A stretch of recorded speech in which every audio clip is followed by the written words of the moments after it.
On this day in 1958, the late great Bill Nicholson was appointed as the manager of Tottenham Hotspur. The same afternoon, overseeing his first game in charge, Nicholson guided Spurs to an emphatic 104 victory over Everton at White Hart Lane.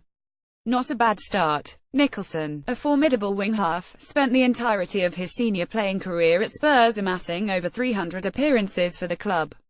Upon retirement, he undertook an FA coaching course before joining the coaching staff at Tottenham.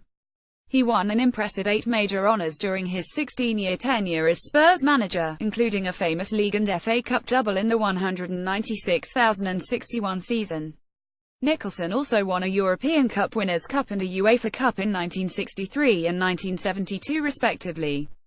Pele outshines Eusebio on this day in 1962. Santos beat Benfica 52 to win their first Intercontinental Cup. Santos, winners of the Copa Libertadores and led by Pele, were paired with Benfica, winners of the European Cup and led by Eusebio, in what were 2 spectacular games of football. The first leg was played at the Maracana in Rio, where Pele scored a brace to give Santos a narrow 3-2 victory.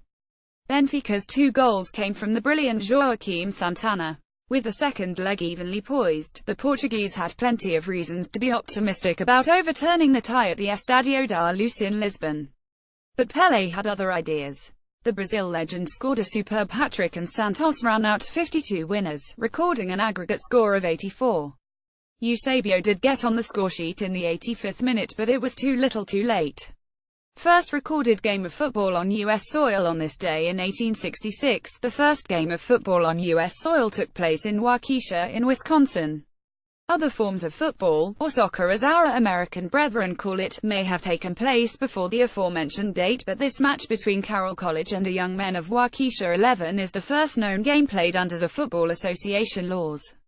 The official FA regulations were formulated in 1863, so it is speculated that a British student studying at Carroll College, or just visiting Wisconsin one summer, introduced the rules to the local students. The landmark match lasted close to an hour and a half, with Carroll College triumphing 52. Here is an extract from the October 16 edition of the Waukesha Freeman covering the game, image sourced from Eric Anderson's excellent article for the Wisconsin Soccer Central. Robinson produces moment of magic on this day in 2006. Croatia beat England 20 in a qualifier for the 2008 UEFA European Championship. Played in the Stadion Maksimir in Zagreb, England fielded a very strong team that featured the likes of Rio Ferdinand, John Terry, Frank Lampard and Wayne Rooney among others. The first half ended 0-0, but Eduardo's header in the 61st minute gave Croatia the lead. 8 minutes later, Gary Neville, upon receiving ball just outside the England D box, passed it back to goalkeeper Paul Robinson.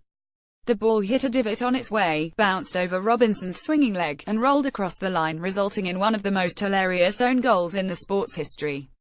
You have to see it to believe it. I am a football writer and blogger. Other interests include history, anthropology, philosophy, music, books, etc.